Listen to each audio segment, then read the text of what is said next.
Welcome to the Rebel Health Coach Podcast with Tom Underwood. Armed with truth and knowledge, your journey to a healthy lifestyle can be obtained. Preventative wellness, quality nourishment, and daily fitness routines dramatically improve your outlook on life as a whole. And you'll find the support and info you need to accomplish a healthier lifestyle here. Together, we can empower each other along our journey to an amazing you.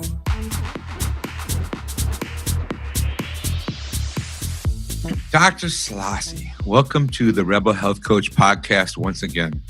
How are you today? I'm good. I'm really happy to be here. I'm happy to have you again. I'm glad you're on board, and we're going to talk about a little bit of sleep today. Great. This is a hot topic. It's a very hot topic. Yeah, I think some people don't think it's as glamorous as I do. Right. But let me tell you what. A good, strong, solid sleep foundation will certainly make you look glamorous, because sleep will restore your health. It will restore your beauty. It will restore your brain. We all need some sleep. And I think, honestly, in this society, there's a lot of the idea of, I can get by on 4 hours. I don't think it's true that you really need to sleep 8 hours. I do fine on 5, or I like to stay up late. I don't think it's affecting me. And yet the same person who's staying up late and only sleeping 4 or 5 hours a night, they have health issues, like they're overweight and they're not happy with that. And they're not as sharp in their brain. They think they're having, regular old age-related memory loss, when really what they're lacking is sleep. Right. Well, it was because we, as a society, we kind of glorify sleep, don't we? I think what do you mean by that?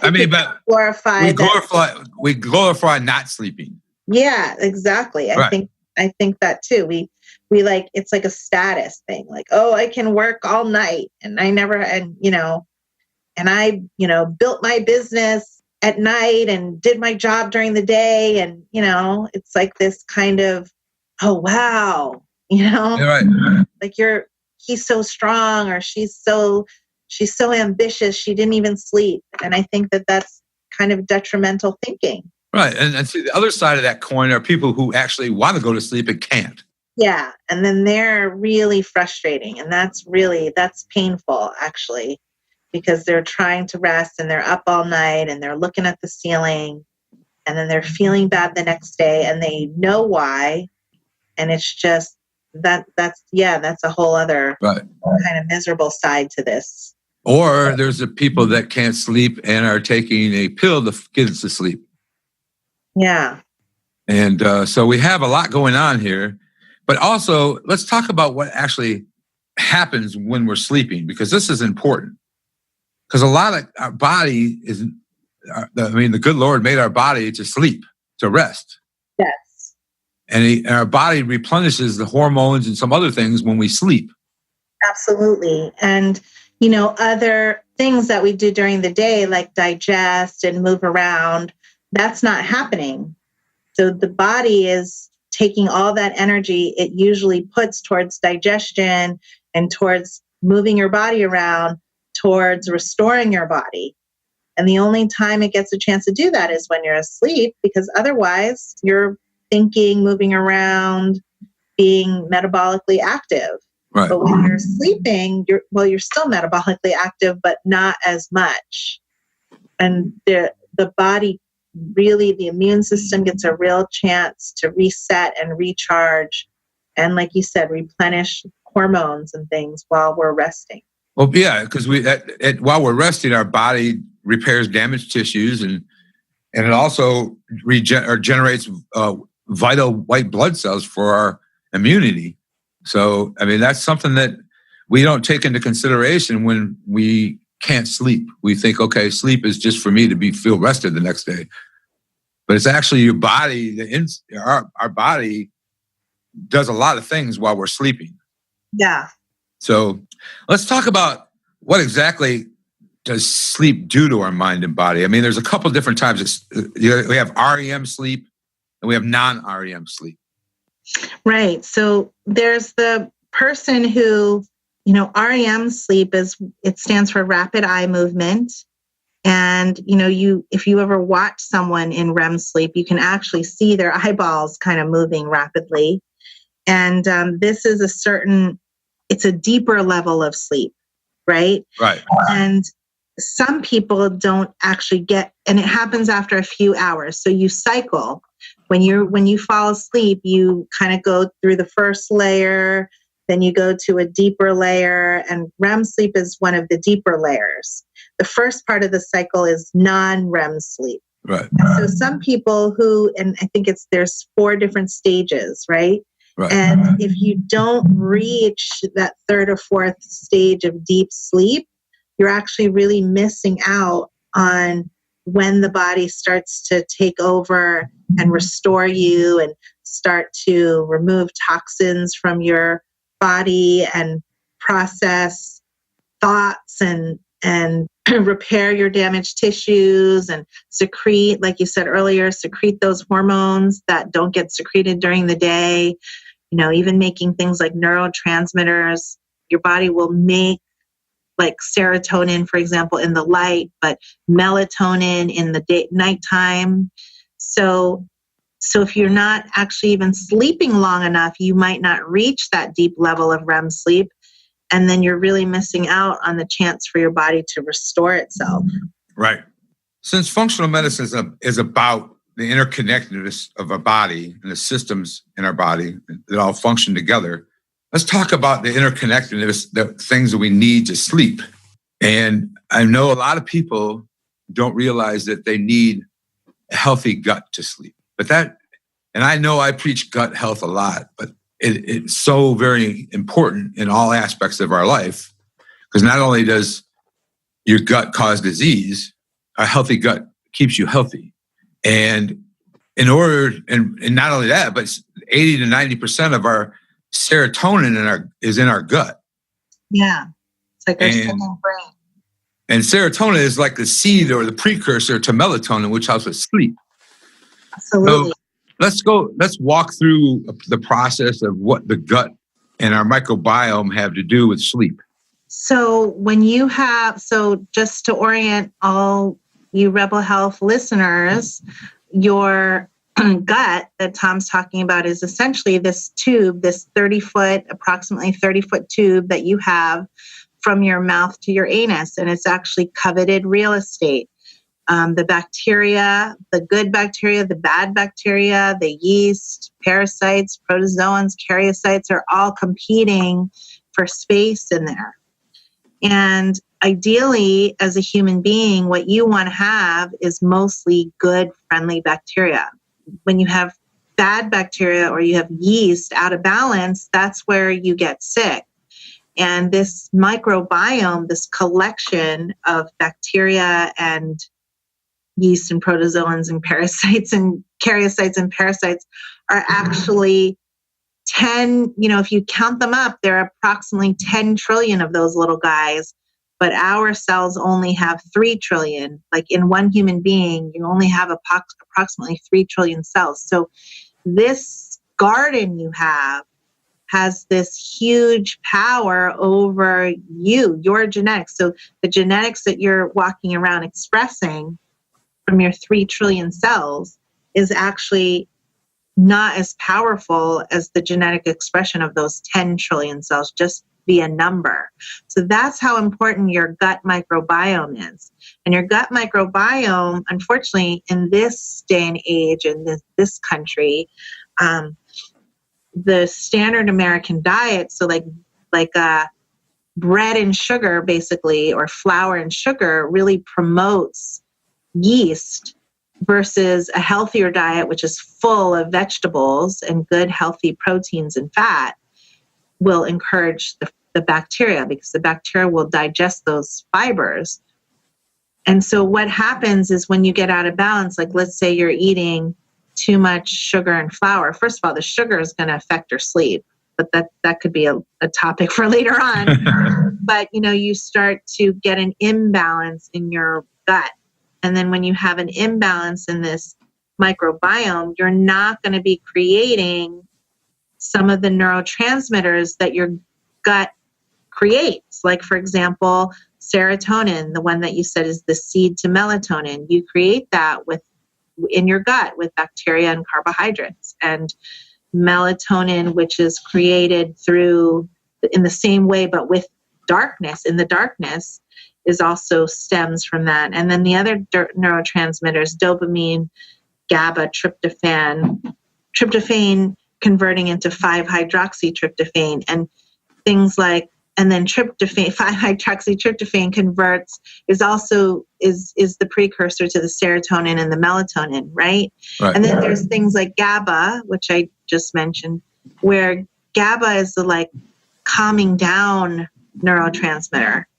So having copious amounts of GABA is also going to help you to rest. And serotonin is a feel-good hormone. And we know that people who are depressed, who are on what are called SSRIs, serotonin reuptake inhibitors, they actually have real disturbances with their sleep. And sometimes often when they get on a serotonin reuptake inhibitor, meaning the serotonin stays in their brain longer, they end up sleeping better, but it's usually people who are depressed, they either can't sleep or they sleep all the time. So we definitely can take all of this information and deduce that, you've got to maintain a healthy gut to maintain healthy neurotransmitters to be able to sleep properly and be in balance. Which is, this really boils down to why people, a healthy gut actually reverses depression at some point, right? Yeah. That's the other thing, is there's definitely an association with probiotics really helping people with depression. But basically, your poop and sleep are interconnected. Yeah. Those are two fundamental naturopathic questions that I think most naturopaths and health coaches, I'm sure, are going to be working on, is how are you pooping and how are you sleeping? Oh, absolutely. That's one of the first questions on my mouth when I'm looking at a person's intake form or health history is, how are they sleeping? And when I get them on the phone and we talk for the first time, I have to actually dig deeper into that, because a lot of people say, I sleep okay. Well, what is okay?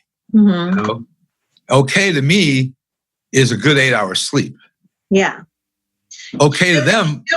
Adults, we need 7 to 10 hours of sleep a night. And usually when I say that the number 10, people look at me like it's crazy. But this is based on what we know, what the science says about sleep, 7 to 10.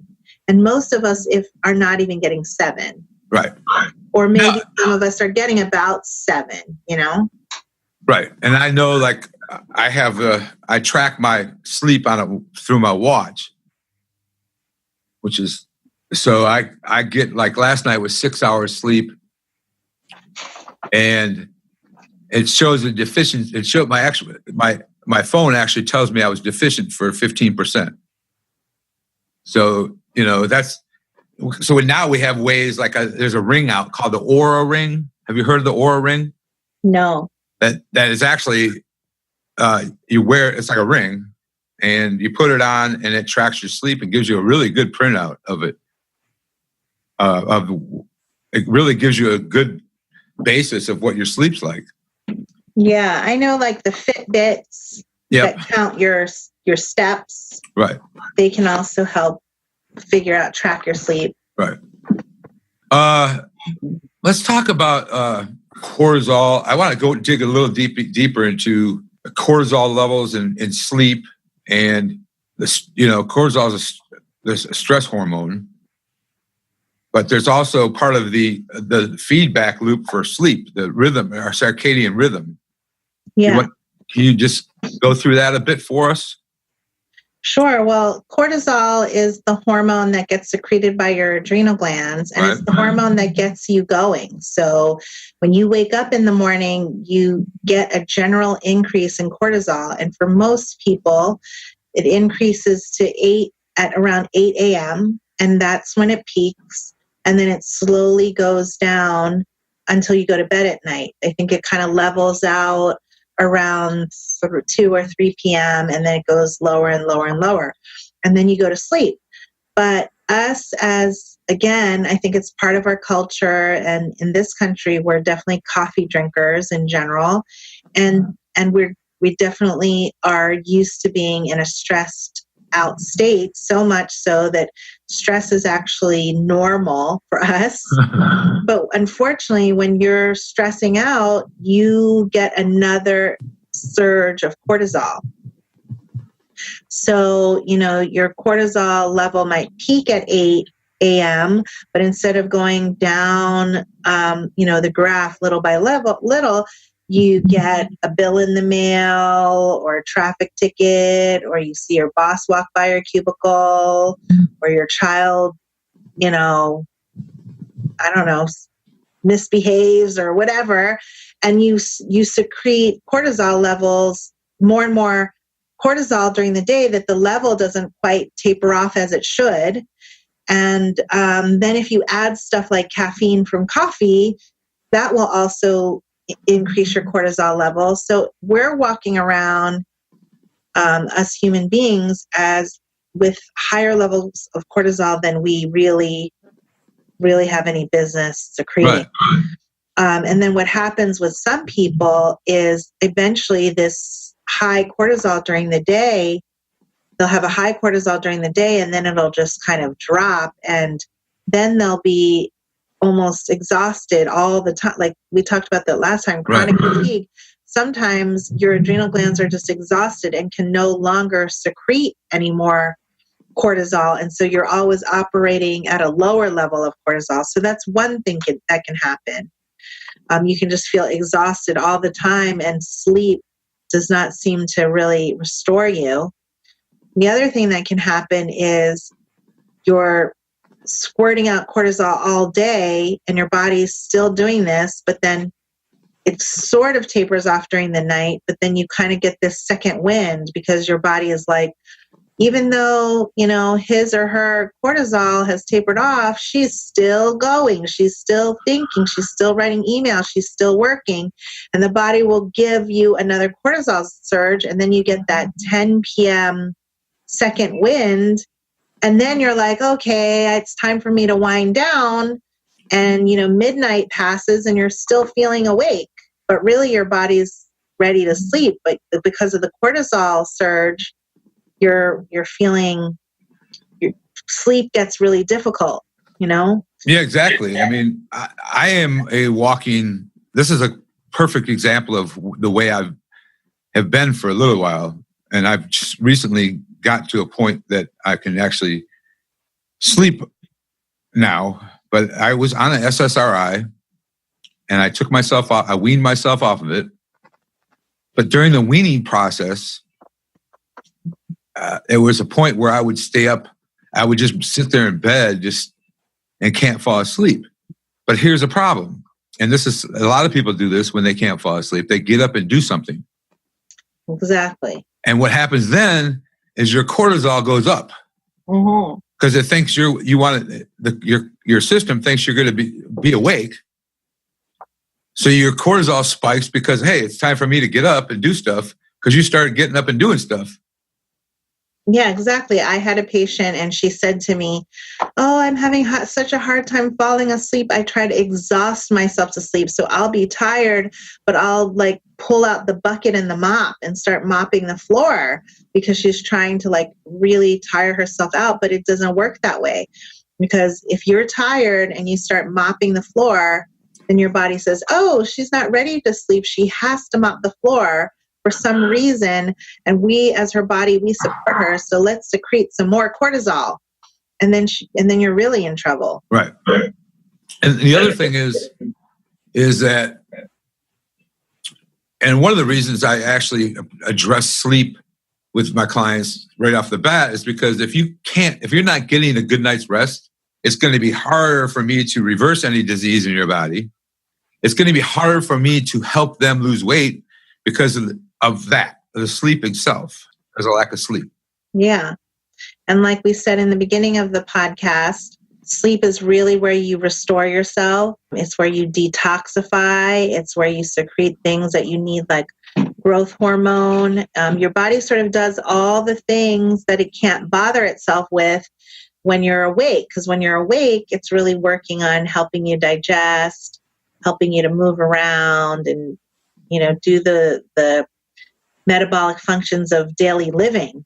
It's really only when you're sleeping that your body can take over and do other stuff. Like when you're not thinking, when you're not moving around, when you're not, the energy spends the body spends a lot of time and a lot of energy on digestion. Right. Let's talk about, because especially with women in menopause, sleep is an issue for them.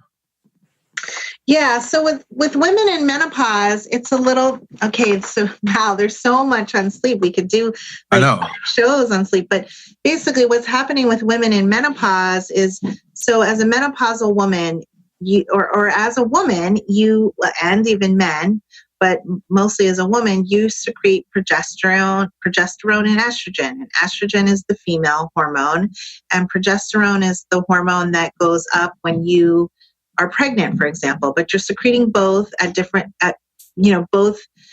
during your cycle, which is from the first day of your first menstrual period to the last day before your next menstrual period.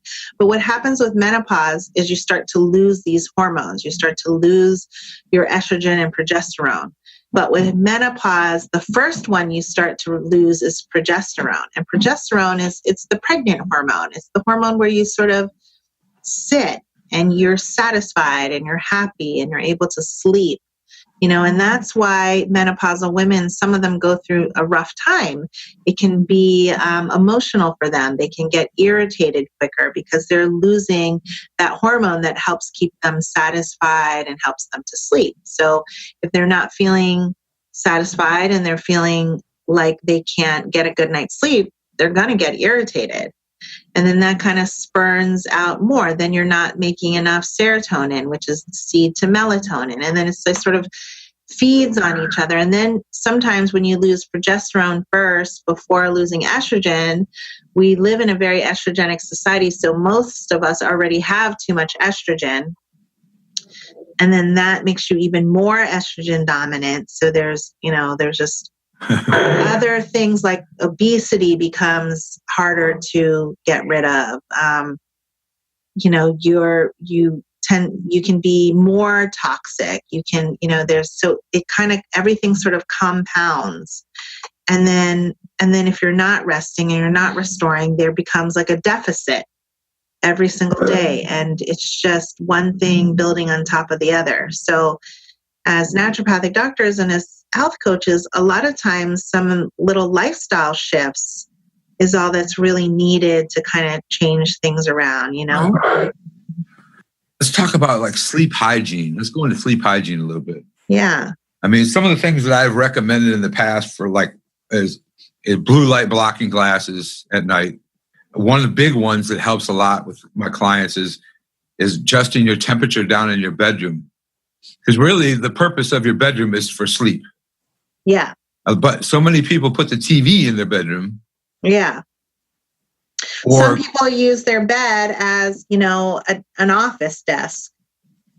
I'm going to sit in bed and I'm going to bring my notebook and my pen and my light bill and my tablet, and I'm going to pay some bills. I'm going to answer some emails, but I'm going to do it from my bed so it's relaxing. But it's not actually. Your bed is really supposed to be for sleep and for sex, and that's it. Right. You should really keep everything out of your bedroom that would distract you from this. So I agree that a TV should not be in the bedroom. The problem with TVs in the bedrooms too is sometimes people turn on the TV to fall asleep, and then they fall asleep, but there's still a TV running with the blue light and the noise. Exactly. And then I recommend those blue light glasses too, but ideally what would be best is no screens past a certain time, and not even right before bed. Like some people will say, oh yeah, when I go to bed, I don't go to bed with my phone or my screen or my tablet or my laptop or my TV on, which I think is great. But ideally, if you stopped maybe even an hour and a half before you went to bed. See, that's the thing. That's an important point is, Tom, I don't know when your daughter was younger, did you have to like have a little sleeping ritual to put her to bed, right? I mean, I have little ones. It's, your pajamas have to be on, your teeth have to be brushed.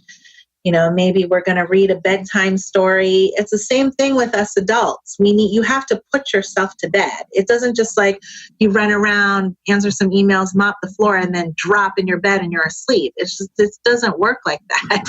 I think at some point, maybe when we were teenagers, it could work like that a little bit. But honestly, in general, we have to have a sleep time ritual, and everything has to be just so, So if we remove screens from the beds and we sort of shut the screens off an hour and a half before bedtime, and we turn the lights low, and we're in our PJs and we've brushed our teeth, and maybe we have a bedtime story, but from a book, not from a screen, or maybe we cuddle on the couch with a loved one, a spouse or a girlfriend or boyfriend or kid, child, or pet, or yourself. But it's time, it's cuddle time, it's relax, get some of those parasympathetic hormones going, the hormones that are the opposite of stress, where you're really starting to relax and you're starting to take things easy. And turning the lights down low, I think, is helpful because there's less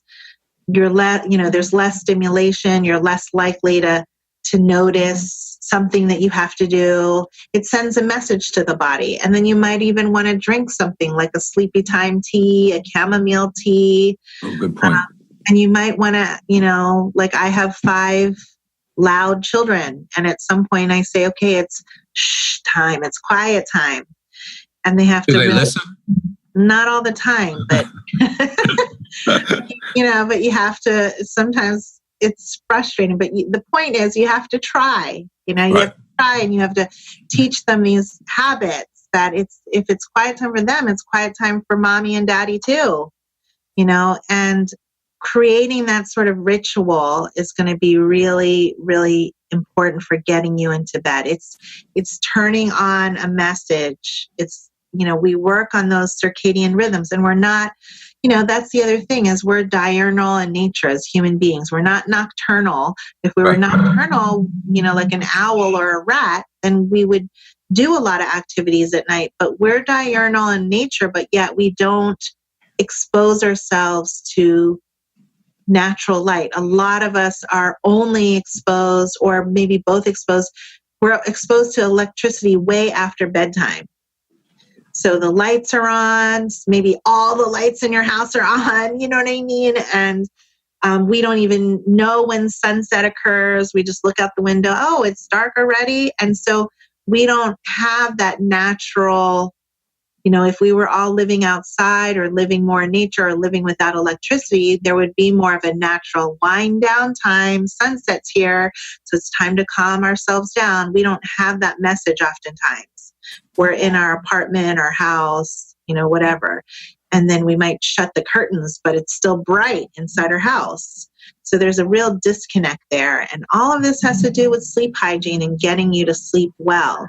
And so if you're sitting there just thinking like you're frustrated because you're not sleeping and you're maybe taking doctor's medications or maybe trying out some supplements, if you don't have this sleep, if you don't practice good sleep hygiene, I don't think any of that will really support you in the long run, because your body has to naturally calm down and tell you to get ready for sleep. Right. Supplement might be you might have a sedative, you might have melatonin, or you might have a sleeping pill, but that's just kind of knocking you into a different state, where really you have to learn to put yourself in that state yourself. Let's talk about that a little bit, because I know that myself, I have a tendency to bring my iPad to bed, or a phone. Yeah, I've stopped doing that. Great. I also got blackout blinds. Excellent. Yeah. So really making your bedroom like that place for sleep. Right. And that's what it's right. You said, sleep or sex. Mm-hmm. And so, blackout blinds, I put my phone, I don't even bring my phone in my bedroom anymore. Yeah. I did a little bit a couple of weeks ago because my mom's been in and out of the hospital. So just in case they had to call me, I'd put it on my dresser across the room, and just in case somebody had to get a hold of me. Yeah, I mean, I think all of us are, we're addicted to our smartphones. It's like it's worth, that feeling maybe before cell phones existed where you left your wallet at home and you feel a little bit funny out. Right. Like now it's crazy. It's like you leave your phone in the other room and you feel a little bit odd. And so for some of us who are like that, I definitely suggest putting your phone on the dresser across from the bed, just like Tom said, because first of all, if you use it as an alarm, it'll make you get up in the morning. Right. That's one thing that's for sure, is you're going to have to get up to go retrieve your phone from the dresser across the room. Right. But I do think it reduces temptation. It's there, so you feel okay, but you're not going to be as tempted to pull it into the bed with you. Right. The other thing is I started setting my temperature at 65 at night when I go to bed. Yeah. So heat will wake you up. I see this with my children all the time. My husband does not like to turn the temperature low. And I feel that I sleep the best when the temperature's low and you have a nice cover on top. Right. Oh, I love that. Your breathing is better.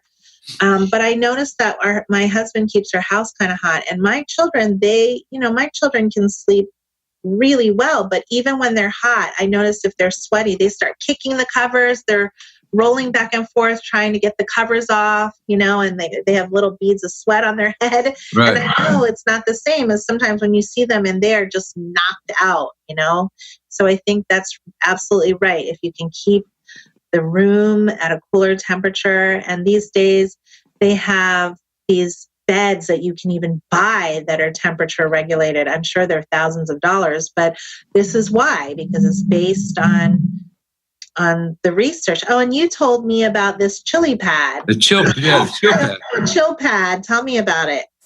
It's a pad that they uses the water to generate cool surface as you sleep. Okay, great. So it's kind of like, so you just put it under where you sleep, the place where you sleep, and slip it underneath the sheets, and it just chills. So it brings your body temperature down at night, which has been known to show better sleep. Mm-hmm. So that's, the other thing, that is like silence.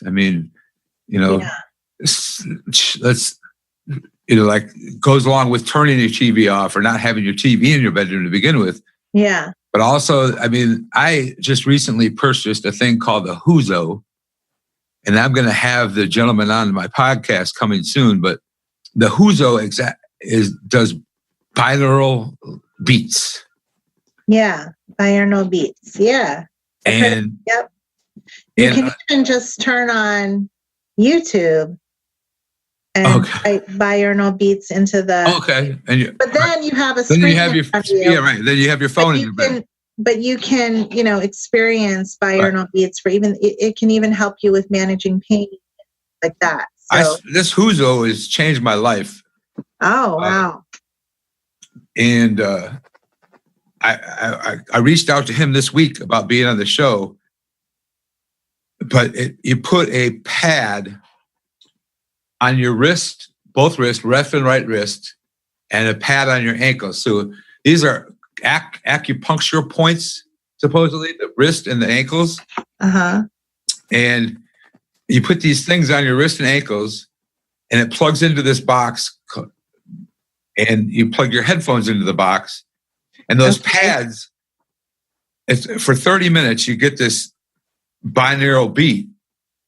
Uh-huh. And those pads vibrate as you're laying there with the beats. So there's a lot of nights I put it on and I fall asleep and I wake up in the middle of the night having to take my headphones off and those pads off my arms and legs. Uh-huh. But it's changed. I'm telling you, this machine has changed my gut health. Wow. How long have you been doing it for? A month. Wow. It's changed my gut health and it's changed my attitude. Not only that, but I do it in half an hour before I go work out. I do it for a half an hour before I go work out, and my workouts have become better. Wow. I don't know much about it. I know. I don't either. That's why I wanted him to come on the show, because it's changed. I'm telling you, this is I lent it to a friend while I was away on my fishing trip last week, and I haven't got it back yet. So I'm like, I'm stressing because I want my Huzo back. Wow, that's so interesting. I'd want to look into it. But yeah, I mean, I've heard, what I said earlier, you can go on YouTube and type in binaural beats, and there's usually like some kind of screen with, geometry on it, and they're playing the binaural beats, and it's supposedly you just listen to it for a couple of minutes right before you work, and then you've got more productive work time, more focus, more concentration. So that's interesting. I can't listen to this podcast. And also for health coaches, they have a one that you could use for your clients. They have a machine that's bigger, and so you could have two clients on both sides. Like if you had two, and you could do they have a heavy duty version of the one that I got.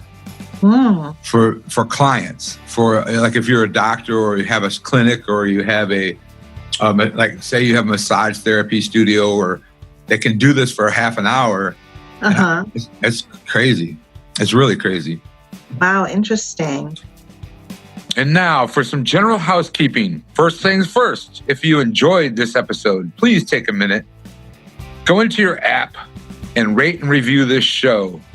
Then share it with your friends. This would mean the world to me.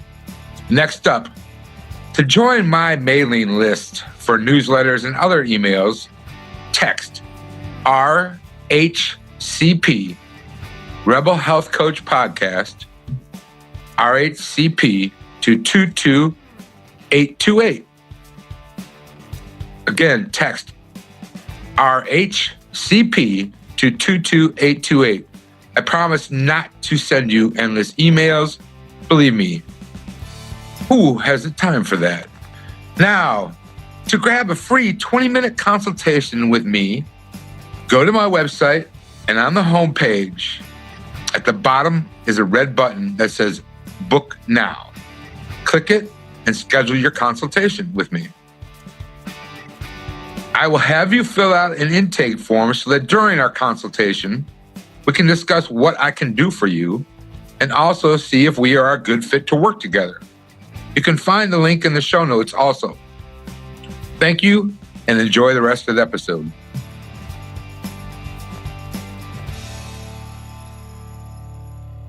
Let's talk about smells too, because I know lavender is one of my go-to. Oh yeah, lavender I think is everybody's go-to. But yeah, the essential oils, that's what you're referring to, I assume, Tom, can really help you relax. It gets you into that parasympathetic rest and digest phase. There's the sympathetic side where it's the fight or flight, where you're stressed out and you're fighting a bear or you're running from a bear, but really you're fighting, with your coworker and you're running from your, light bill.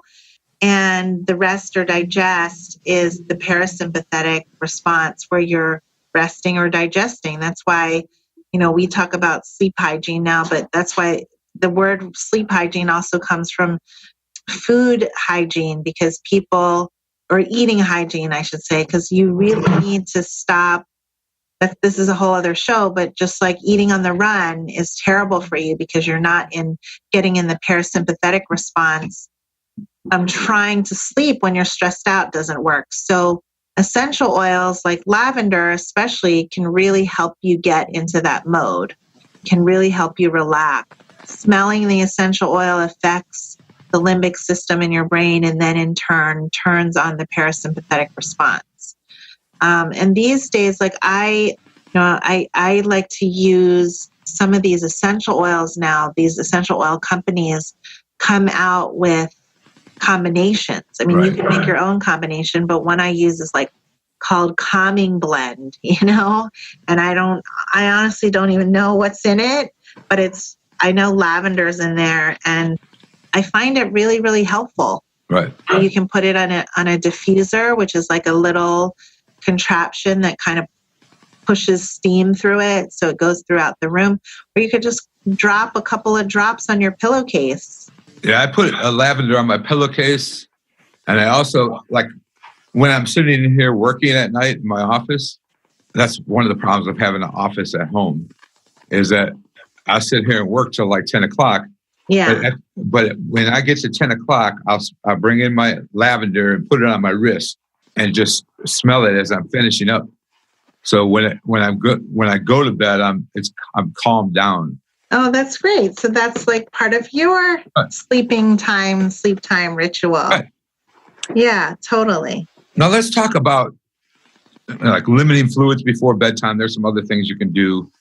A constant schedule, like getting on a regular clock.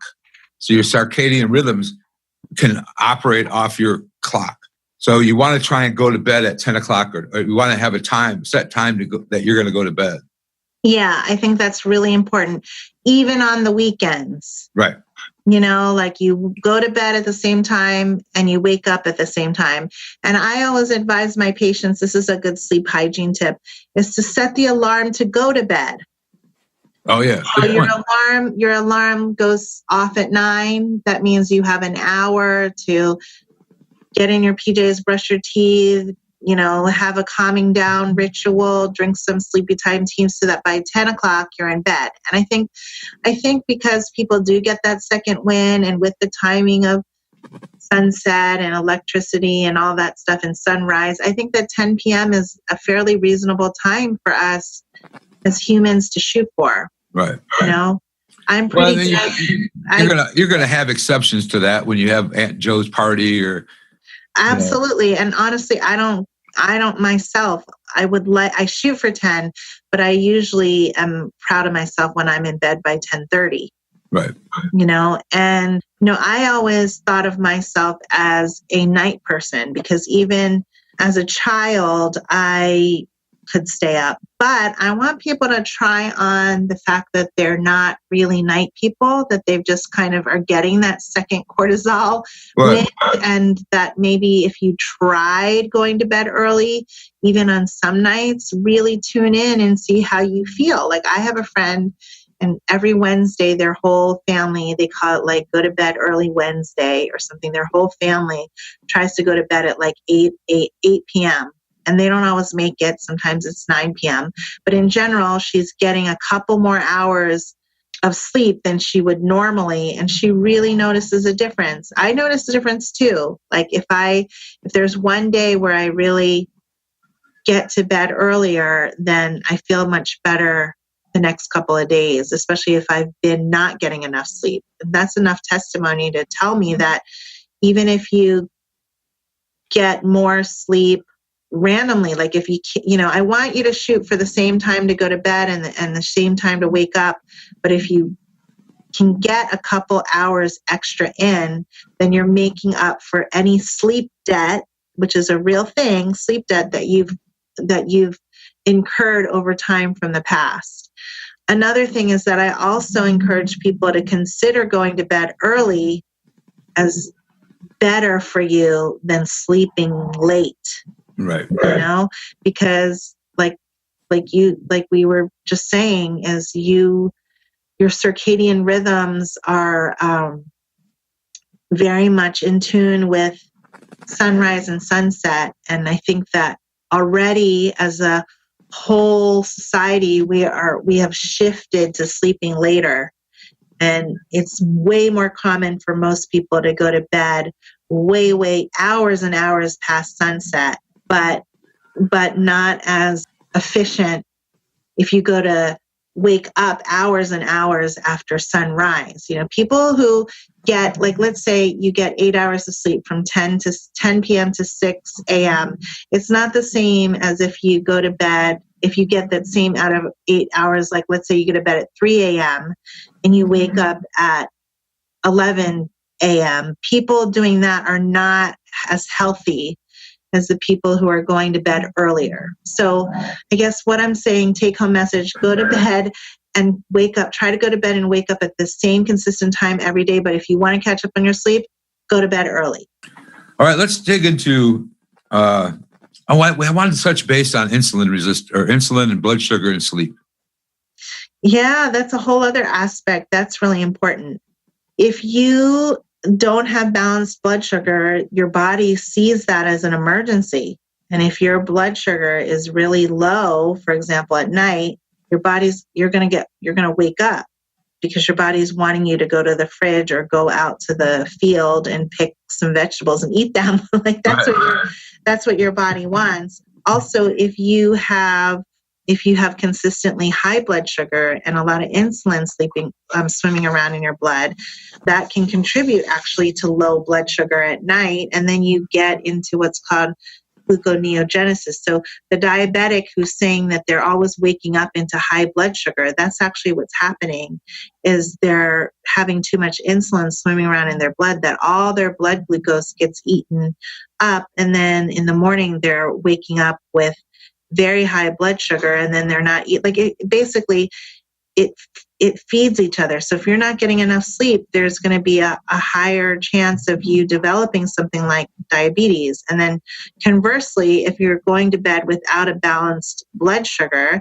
then you won't be able to get better, deeper, more quality of sleep. And then, one feeds the other. Is that kind of what you're referring to? Yeah, exactly. And what is in your toolbox to counteract that, to help people sleep through the night? Well, I actually think that if you're a diabetic waking up into high blood sugar readings, to me that means that you're not obviously controlling your blood sugar, but eating something like a little bit of protein before bed can help keep your sugars balanced. But that's short term. In the long term, most of us need to have good quality proteins and fats and vegetables at every meal and snack. I think that what happens is when you're living on carbohydrates and sugar, you're going to always, increase that insulin response. And then you're going to have these blood sugar problems that disturb your sleep. So if you can eat, don't let more than 4 hours go without eating unless you're doing intermittent fasting, which is a whole other thing. But in general, to keep balanced blood sugar, whether you're a diabetic or not, you should eat every 3 to 4 hours, and it should be a protein, fat, and a vegetable. That's ideally what I think you should do. And then when you start secreting less and less insulin, then you're going to have more balanced blood sugar. Then you're going to have a deeper, more restful sleep. And then that deeper, more restful sleep is in turn going to help you control your blood sugar levels. And it's like health can compound too. So you can become healthier and healthier as you focus more on treating yourself right. Yeah, I remember when I was when I had my diabetes, and when I was when I was going on that journey we talked about before we started this episode, when I was on my weight loss journey, one of the things I did, not knowing what I know now after going through all the schooling I've been through, that is I would take a protein shake at night before I went to sleep. And it really, really, really helped me sleep. So yeah, so perfect. So yeah, a protein shake before bed. You could do like a little nut butter on a half of an apple if you can handle the sugar from the fruit, or maybe a little almond butter on a celery stick, or you could do, if you can handle dairy, or get a alternative type of yogurt, like a coconut yogurt, and you ate just half of it, just half of a little coconut yogurt, or a half of a little bit of almonds, or maybe 10 or 12 almonds, or some walnut pieces, or even a tiny piece, like 2 bites of salmon, a little piece of chicken breast, 1 like turkey slice, just something small, or like Tom's protein shake. These things can help balance your blood sugar and make you sleep deeper and better. Now let's dig into supplements and what's in your toolbox for supplements that help you sleep. I know melatonin is a big one that gets tossed around. Yeah. Well, melatonin is not my first one for sleep, but I actually really love melatonin. They're finding, I think that, and this might be an interesting topic, I think that some people are saying that if you take too much melatonin, then you kind of stop your body from creating its own. Right. But they're finding that it doesn't really seem to affect you in that way. And that they can, and the one way they know this is that they actually can give melatonin to children and there's really no side effects. It doesn't really affect them negatively. It can only help them to sleep. And there's some amazing side effects with or side benefits of melatonin, like high dose melatonin in 20 milligrams or more is really anti-cancer. It can actually put cancer to sleep, wow, so to say. But just for sleeping, you would want to take a minimal dose, like 1 to 3 milligrams to help you to sleep. And with all sleeping supplements, I don't suggest you take it once and say, oh, it didn't work for me. Or take it 3 random times and say, it doesn't really work for me.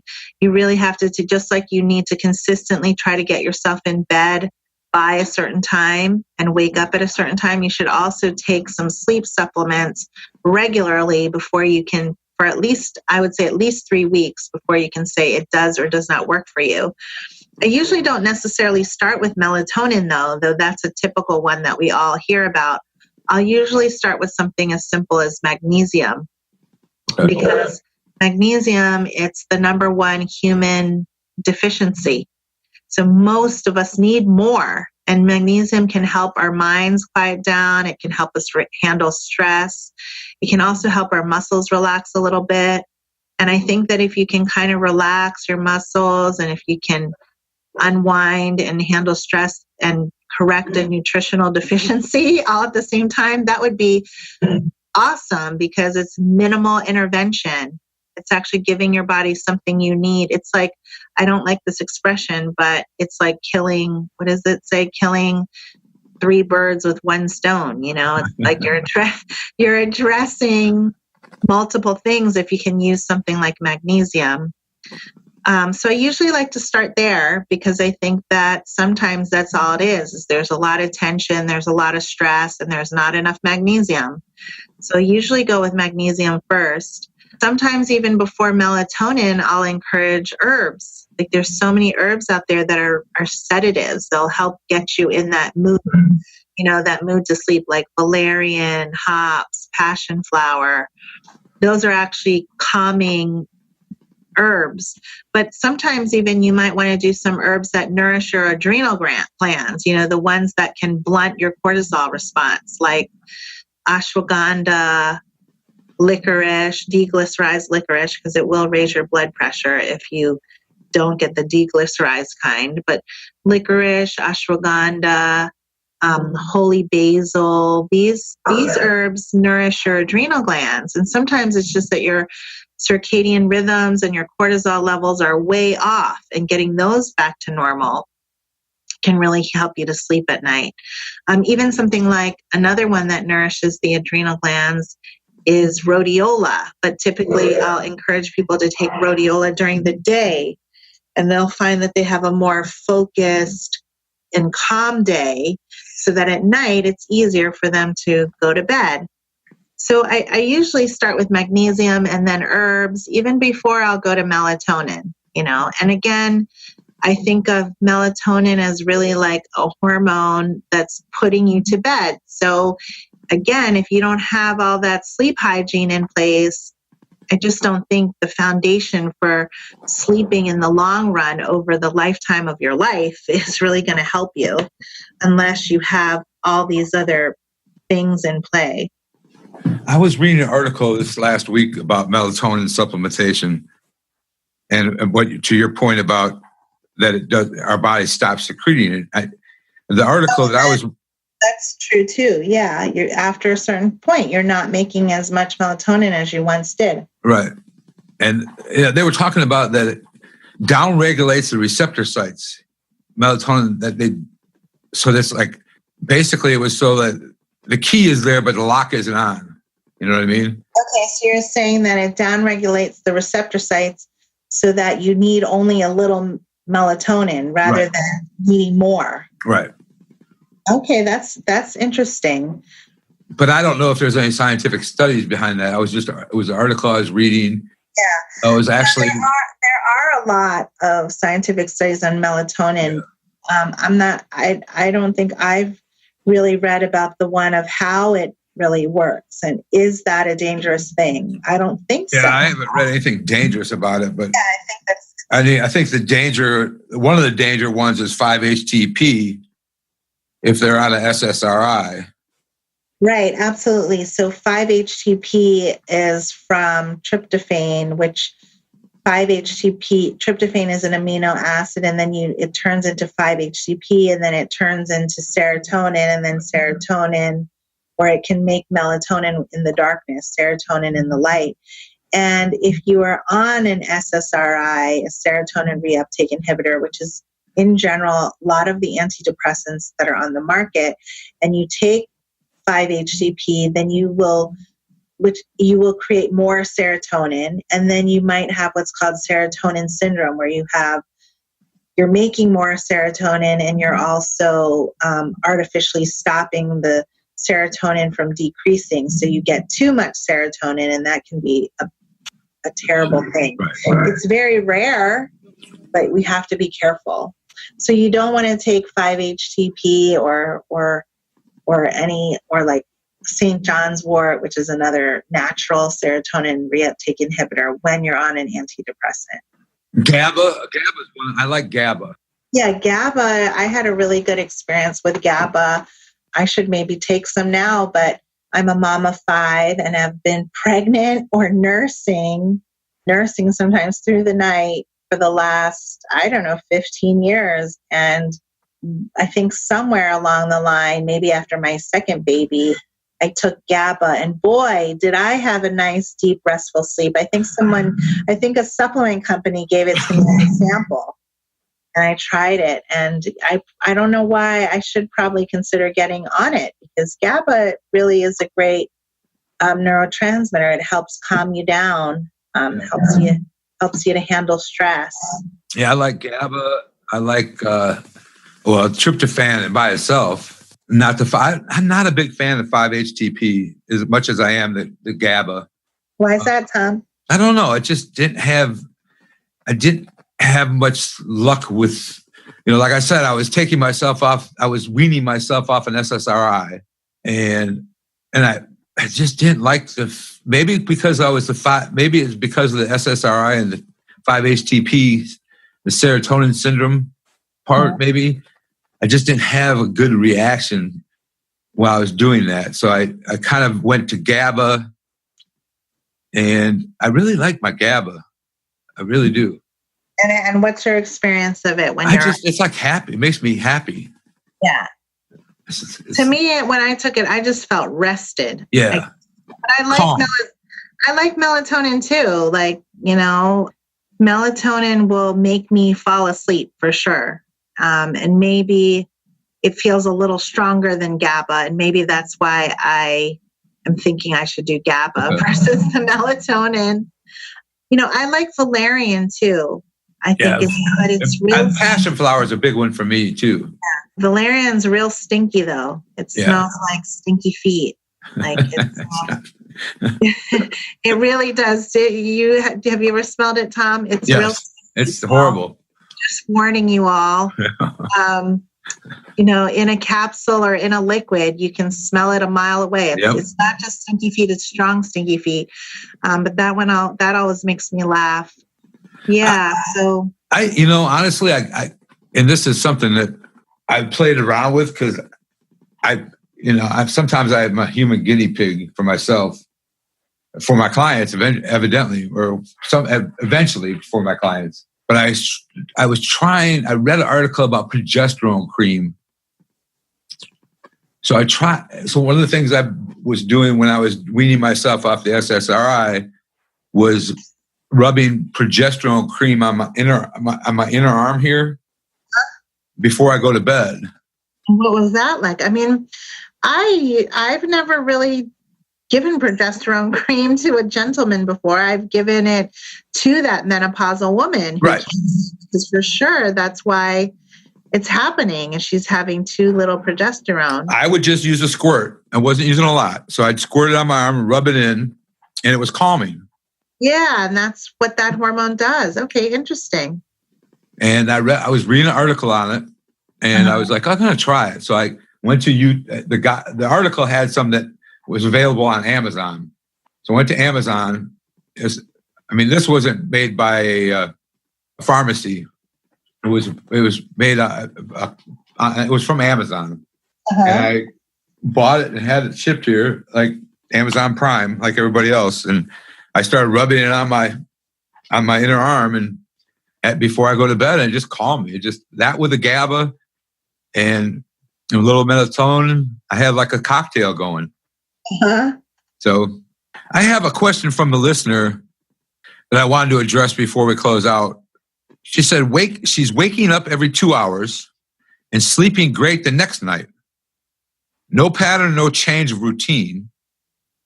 She does take medication for high blood pressure and cholesterol at the same time before bed. Yeah, I'm not sure. I wish your listener could call in. I'd love to ask her a couple more questions. Like, first of all, cholesterol medication can cause aches and pains. And pain, even little pain, can keep people from sleeping. Right. So I'm thinking about that. But in general, most people take not most people, but a lot of people take their blood pressure medication at night. There's a higher incidence of heart attacks at night. So some medical doctors and pharmacists recommend it at night versus in the day. Right. I don't think all people do it at night. I think most people are used to waking up and taking it. So I don't think that it's that. I don't know if she's just saying that as an aside, but I don't think it's like that you're taking medications before bed. Yeah, there's some unanswered question. In my idea, when I read this, there was some unanswered questions in there for me. Yeah. Like what did she eat that day? Right. Sugars. What about sugars? What kind of sugars Right. Exactly. That's where I think you should look is you say that there's no changed pattern, but that's what you should look for. You should look for if there's any changed pattern. Maybe right. You're only referring to when you go to sleep, but look at other things. Look at how often were you on the computer? Did you have a stressful call that day? Right. Like what Tom said, what did you eat? Anything can really change that. Did you exercise? Do you go to Zumba class every other day? There might be some correlation. Right. Like I remember when this is about me again, but I didn't think about it at the time because I go work out at 6:30 at night, but I was taking a pre-workout. Yeah. And I was like, one night I was like laying awake at 1 a.m. going, hey, and I thought to myself, God, I stopped taking that pre-workout at 6:30 before I go to you big dummy.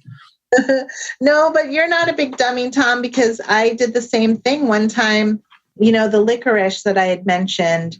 Of course, if you have high blood pressure, you shouldn't take it unless you get the deglycerized form because it will raise your blood pressure up a little. But my blood pressure is normally a little lower than normal. So I took cortisol. I took licorice thinking, okay, this was in medical school.